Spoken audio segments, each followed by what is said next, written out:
Okay, guys, welcome to Yule Baking, part of the Krampus and Kringle market.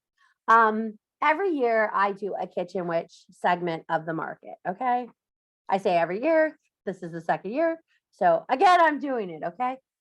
So when you think kitchen witch, you think of this magical old lady with an apron up to her titties, covered in flour, and her hair's a disaster and her kitchen's a disaster. Congratulations, population 1. Okay. I am often covered. I have the apron belly that the flour like rests on my belly, and I hit the counter edge when I roll dough. So I am the perfect height to get, titty edge apron flour. Okay. So remember, when my first advertisement of it is when the apron has the thing that comes all the way up, I implore you, bring it all the way up. Just bring it up. Okay. Don't mess around. Just bring the apron all the way up. I do this thing where I like put it right under where my bra line goes, and it never fails. Okay. So you come out and you have the Empire waist flower line. Don't do that. Okay. There's my fashion sense for you as a kitchen witch. Okay. Second is, don't underestimate the accessibility of ease for your kitchen season. Okay. I know this is Yule and we push homemade. Okay. You to hoe, this your house, you're going to make it. Okay. Remember that. If you did it, the hoe made it. It's all good. Okay. Stop stressing in these things. Cake mixes are great bases. Cookie mixes are great bases. When you're looking for recipes, look for that one dough that's going to give you 5 cookies. Okay. I am all about, yes, there are cookies that are heritage cookies. And when you make them, they're important. There's memory cookies. I'm all about kitchen memory. I mean, if you guys have been following me at all, my background is really in the kitchen. That's where my magic starts. So when you get a kit from me, it's usually baked, made on top of my stove, or it's formulated right here in the kitchen of my home. I very rarely make my crafts in the hut. The hut is more of a research, storage, magic incubation area. The kitchen is where my magic is made. So let's talk about how you can start from the beginning of the month to the end of the month to get yourself ready for cookie season. Okay. So Yule starts on the 20th, correct? We start at the 20th. We're not like Christmas where we jump into the 25th. But there's this intense need to make cookies and make baked goods and get things done ahead. I implore you to slow down and let the season matter. Okay? I know this is very non-typical of what I tell you guys as a kitchen. Like, you can do this ahead and you can do this ahead. You can do things ahead. Let's start with things you're going to make your meal with. Okay? This is a baking lecture, but I am going to go into a little bit of kitchen magic here. This is a time to roast your garlic when you're working in your full moon energy. This is a time to get your herbs at the grocery store when you're doing those trips prior to Yule, and prep them. Hang them above your windowsill. So when it comes to the magical day where you're cooking your meals, I don't care if you celebrate Witchmas. I don't care if you celebrate Hanukkah.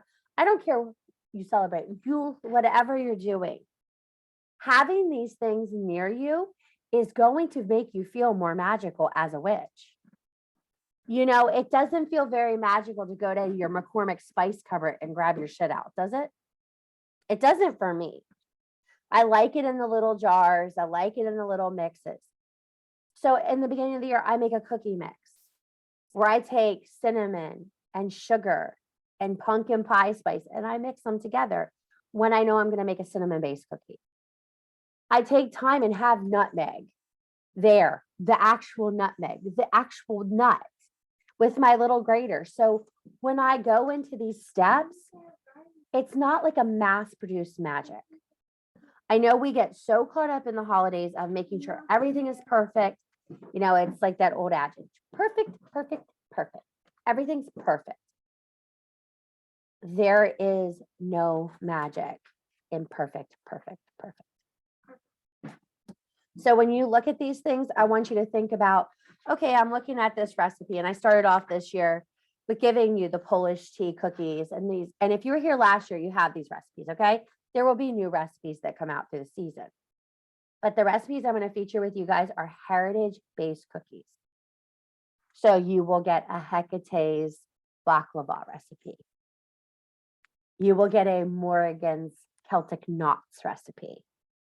You will get Baba Yaga's sunflower cookies. You will get these things that are resonant to the areas they're from. If we want to work within the divine feminine, we need to remember the divine feminine is broad, and she's broad as she is round. And we know a lot of us are round, and that is a shape. Okay. So I want you to think about it. You know, everybody's doing this American heritage thing right now where they're doing their pictures. My husband said to me last night, "This is what you're going to look like in your casket. Why are you doing this?" And I'm like, because it's like the whole thing. But the thing you have to realize is our little round faces resonate through time. Some of you have these beautiful elongated features. It's a time-based thing. And this time you're putting into things is important. Somebody said to me the other day, "Are you going to give us a panettone recipe?" I'm like, I would love to give you a la befana panettone. I would love to do that. But I don't, you see what V's doing over there? She's fucking doing her oranges. If you want to make a real panettone, you got to dry a little orange. You got to buy a little dry cherry. You got to take the time to soak it in the rum, the limoncello. You've got to put that time into it, or it's just another recipe. Magic is not just a spell. It is the spell and the ritual where the alchemy happens. And it's so missing. We have become just a fucking creature of quick. They sell a fucking oven now that you push two buttons, put a meal in, and it cooks a whole meal. There was a time you had to roast a piece of meat for 15 hours because it was so tough, you couldn't eat it. And we are now in that stage. So how are you going to take those times? You're going to do those cherries. You're going to buy those dried fruits. The things that you want to make, map out what you want to make. I implore you, if this is your first or second season of Yule and you feel really pressured right now, make 3 things, if that. Make one thing and make it really well. I remember the first year I made stolen. I made stolen. I should say stolen made me its bitch, is what happened. Okay. I cooked this recipe 17 times. I threw 13 away. I got it out of the oven. I cut it. I'm like, bleh. It was when I had the restaurant. And the girls looked at me and they're like, "What are you doing?" And I'm like, "This is my fucking heritage and I'm going to make it." And they're like, "It is not looking good." And I remember one of my girls came in with YouTube and she's like, "Let's do a little research and figure out how to do this." And I remembered I had an older woman that came in for meals all the time and she spoke German. I'm like, "Hey, I'm having problems with something." And she walked me through, she came into my kitchen, put on an apron, pulled her hair back, and showed me how to make it. That is how you learn heritage. So don't underestimate those beautifully grayed women that are in your family to get those recipes while you can. I so miss cooking with my grandma because it was, "Stop doing that, you're stupid," which was part of it. But it was also, it has to be like this before you can do this. She taught me the raisins had to be warm in the oven before I put them in the rum. She taught me these things that if you don't know those little tricks, that's where the magic is. So what can you do in your kitchen to make this easier for you? Number 1, pick out what you're going to make. I implore you, if you have cookbooks that are covered in schmutz, that is an actual Pennsylvania Dutch word, okay? It's called schmutz. That is the edge of your cookbook where your fingers are dirty and you touch it to move it out of the way when you're cooking, okay? That is the schmutz page. When you have a really good schmutz page, that is a recipe you want to try because it's been used a lot, okay? When the page looks like it's barely readable, that's the page you want because that's the tried and true recipe in your family. I implore you to look in those books, figure out things that call to you, especially if you're going to have a magical Yule this year. And I know you're all going to have an authentic joy, magical Yule, where we learn about the amazing things and our roots. And this is the fucking magic one we've all been waiting for, Clark. This is the one, Clark Griswold. This is the one, okay? We're going to have the happiest Christmas, okay? So I want you to think about this. Pick the recipes you're going to do. Look at the simple things in there that, yes, you can complicate just a little bit. I'm imploring you, this one, to go the extra mile, to look at a little bit more. It is too late to make your own vanilla extract. That takes a year. So you won't be able to do that this year, but we can get it ready for next year. I can show you how to do it for next year. So part of being a good witch is thinking, well, maybe not this solstice, I'm ready for it, but next solstice, I'll be ready for it. And I do prepare a lot of things solstice to solstice for myself. Anise seed, I put it in, I make my own anise oil every year, crush it up, put it in the oil that I'm going to use, put it up on my apothecary so it's ready to use the next year. So when I make fugassa bread, I make real fugassa bread. It's that sharp, natural oil that I'm looking for. Look at the things that you want to resonate in your repertoire and figure out how you can make them yours. Everybody tells me, I miss kitchen witch aspect. I miss the kitchen witch aspect. Kitchen witches just don't throw shit together. There's a science to what we do. There's a magic in what we do. I remember staying at the retreat, we were making the beets and everybody's like, oh my gosh, these are amazing. This is so amazing. I'm like, they're really not as hard as you think. You just have to know what your intention for the meal is.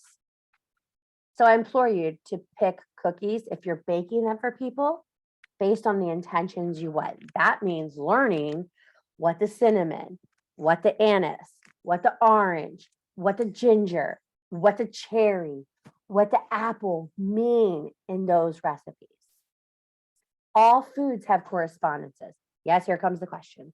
Anne Franklin's Magical Correspondence of Herbs. The Hearth Witch's Compendium. It is the most beautiful book to explain to you the most magical of things. There is another book called Supermarket Magic. And it talks about going to your local supermarket and finding magical ingredients on the shelves. It's a beautiful book. It is actually very cheap. You can get it on thrift books, it's very cheap. You may even be able to get it on Kindle online from Amazon in one of the free options. So check that out. But know what these correspondences are for. I know you all have a Yule correspondence page, right? Somewhere in your magical repertoire. You all know what herbs are being used, what florals are being used, what colors are being used. But do you know why? Do you know why we eat these things on the longest night of the year? They brought in orange and they brought in cherries and they brought in pineapple when they could get it as time went on to bring back in the sun. It's based on bringing the sun back. Sunbread is huge at solstice because all they wanted to do was get through the longest night. Imagine you're stuck in your house all the time. What are you doing all the time? When you're stuck at home during a snowstorm or COVID, what did you do? You fucking ate. You ate all the time. This is what we do when we're isolated. We eat. But what if we ate for the sake of intention? What if you ate for the sake of feeding your soul, your magic, your intentions, the ritual you're working on? Feeding your body well to go into these 12 days of Hygge for formulating strength and joy are important. So I suggest in your repertoire for this time of year, a good abundance cookie. Snickerdoodles are wonderful abundance cookies. Sugar cookies, great abundance cookies. Add a little bit of ginger and cinnamon to your sugar cookie dough, changes them totally. I saw a which a couple of years back, she was on a podcast and she was talking. She said, I like to make gingerbread girls and give them to my sisters. She said, and each one of them, I stamp them with a rune or a bind rune for their coming year. She says, and I give them these cookies because I want them to know what I want for them in the coming year, which I thought that was beautiful. It was a meaningful gift. So if you're going to make someone cookies, make them a cookie with intention. Make them a meal with intention. Your bread, you know, you all can put a sigil in your bread, right? You just take your sigil, you cut it out of a piece of paper, you sprinkle your flour over it, and you bake it that way. It's very easy to seal your breads, cut them with a small knife, score them, and give them the character they need. Kitchen magic is so much more than half a cup of flour, half a cup of sugar. I could stand here and show you how to make cookies all day long. Greasing your pan with an intentional no stick. Take the time, melt your butter, put the herbs in it you want. I have special butter for breads. I have special butter for potatoes. I have special butter for vegetables, and I use it. I put abundance herbs in my spaghetti sauce. So do all of you. Abundance seasoning, if you want savory, is Italian seasoning. If you want sweet, it's pumpkin spice. It's very easy, but what we forget is just how important these things are in your cooking. So you have solstice coming and you're cooking your meal, say solstice night, right? Put your pans out that morning in the sun to charge. Get as much of that sun energy on your baking pans as you can. Oh, but Sissy, they're going to get dirty. Oh my, they're going to get dirty. Holy shit, what are you going to do? Cover them with some plastic wrap and send them outside. Start thinking about how you can charge your items. My altar, that's where all my cooking oils sit. My spices, all of it sit right there. My dried oranges, my rose hips, my sage, all of it is right there. Do you notice before you get anything from a kit, it sits right there too? This is my hearth. This is where my magic happens. If you don't have a hearth altar set, I suggest you get one set for you. It's very important. Candle, a little bit of spice, salt, some water. Do those things. They're important. One of my favorite things to do at the holidays is simmer pots. Okay. I love a good simmer pot. But you know, you can turn those into room sprays, right? So you take your simmer pot, you cook it all day long, and you have like that percentage left in the bottom, put it in a mason jar, a spaghetti sauce jar, whatever jar you have. You're a witch. Give a witch a jar. Witches fucking love jars.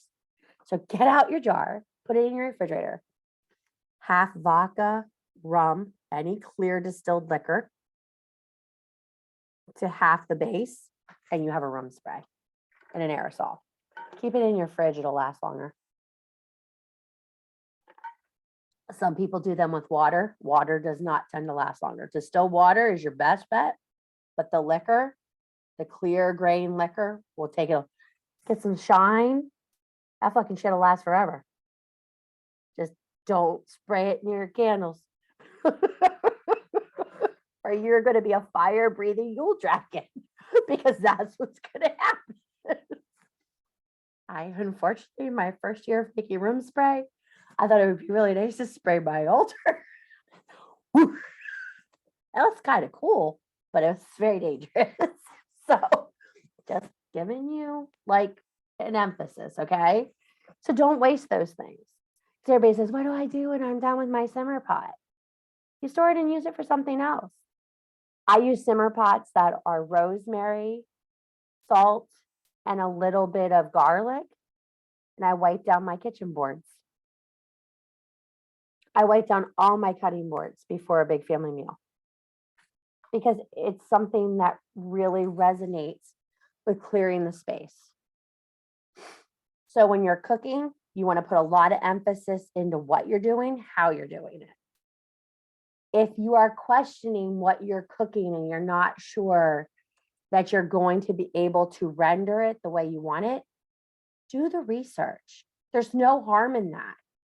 Do a little bit of looking and try to figure out what you're missing and what you'd like to add to it. So many people go into this just winging it. Well, I got the Pillsbury fucking cookie dough and I got the fucking gingerbread mix. Let's do this. It's not magic if there's not a little bit of spell and ritual in it. Cooking is not kitchen magic. Intentional cooking is kitchen magic. Fight me on that one if you want to, but that's life. So you all are coming into the holidays. You have a kitchen witch that you're with. Any questions? You're all like, shit, I didn't know there was a question period. No questions? I have a comment. Okay, is this an experience or a comment, Jeanette? No, I'm just, after what you said, I'm thinking that recipe that I used that was off of Gather Victoria for that weird cake that had the anise and all that. It's probably because I didn't gather the right herbs and have them ahead of time.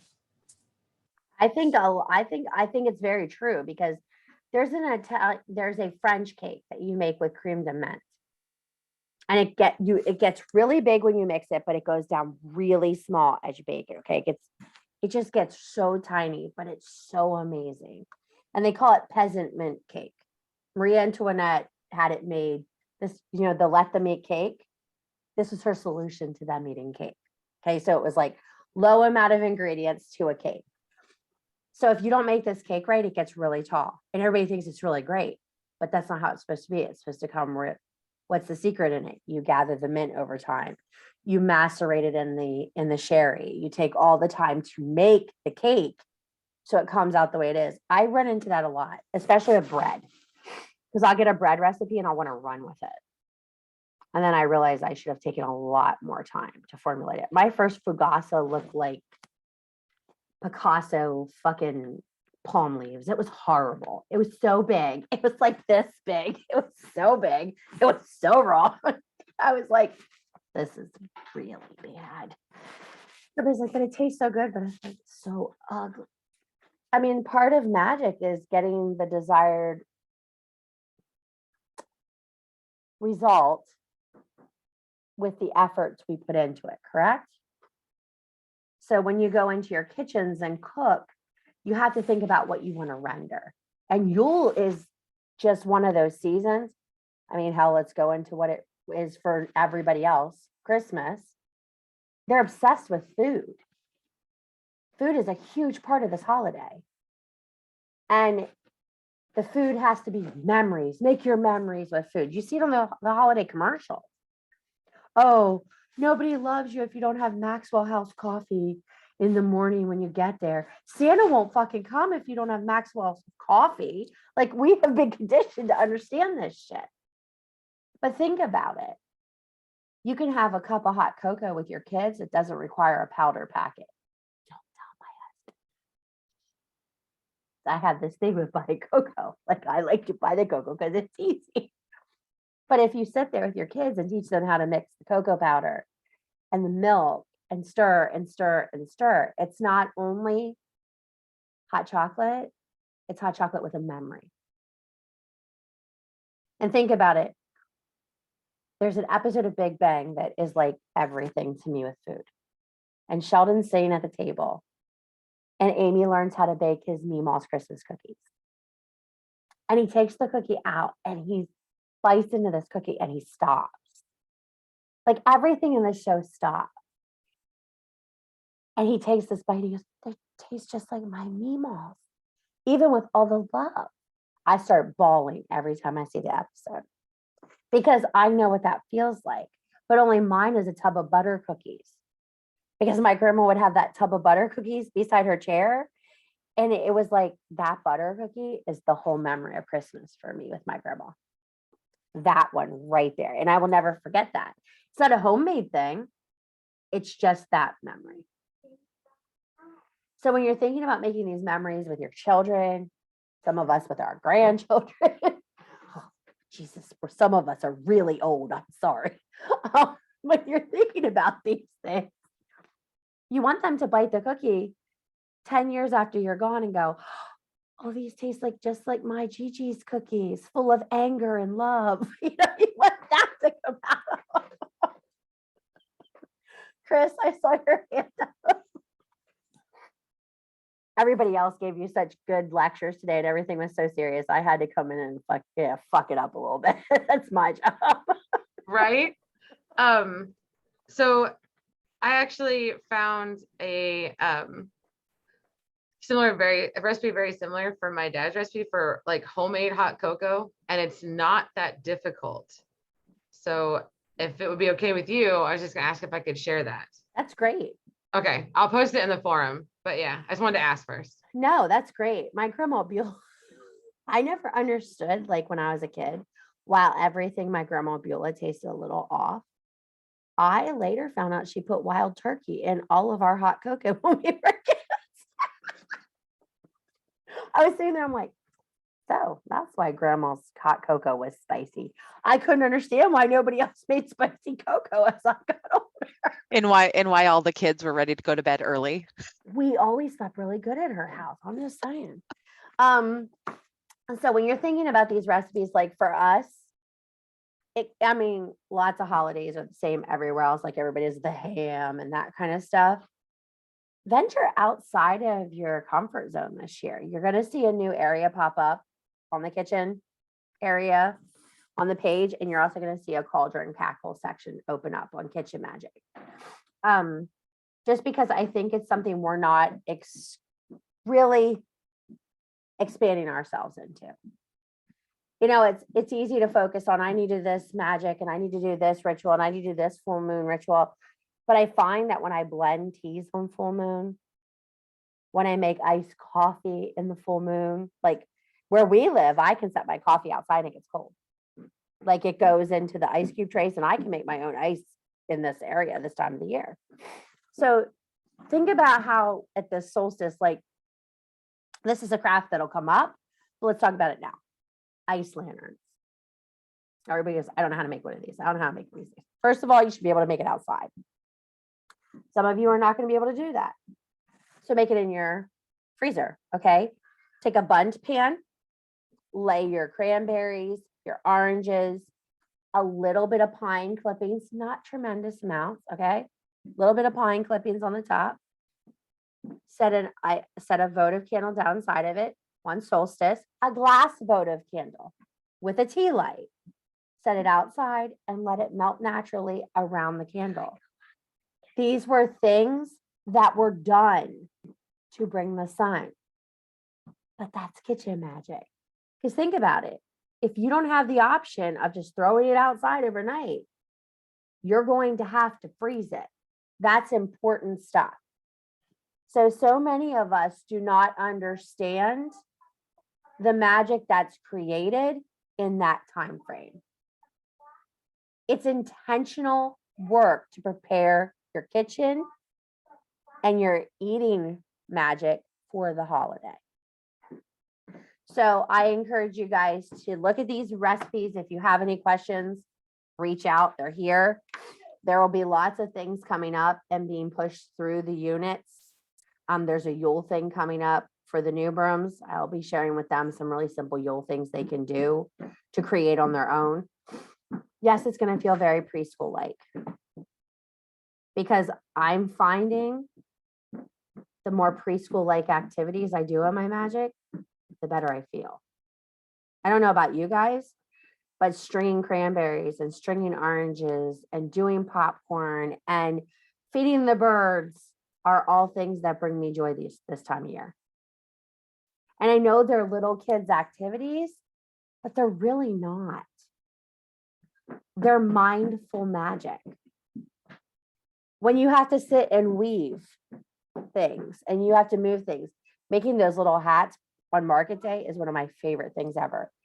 You guys understand why I make them on market morning, right?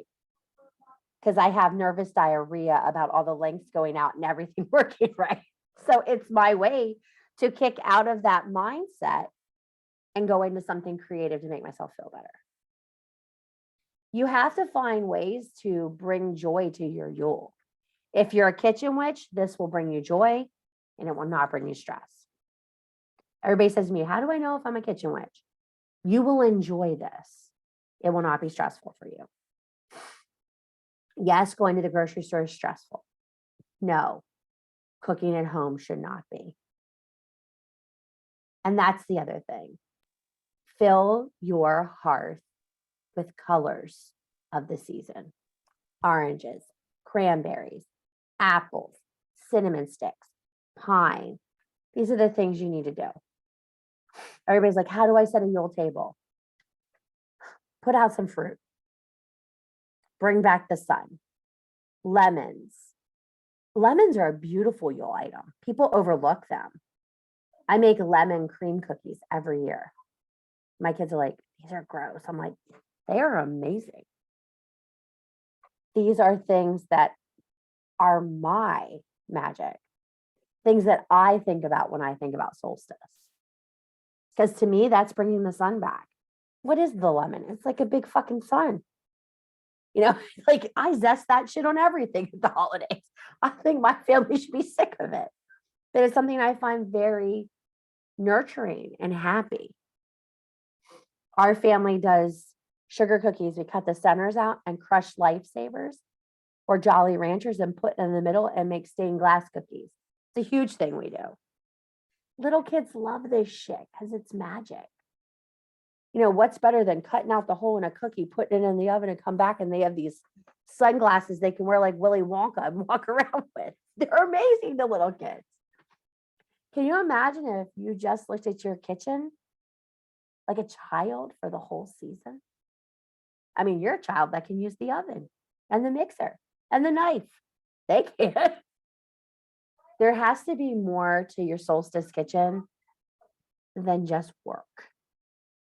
And I know a lot of you look at the kitchen as a massive amount of work. I hear it all the time.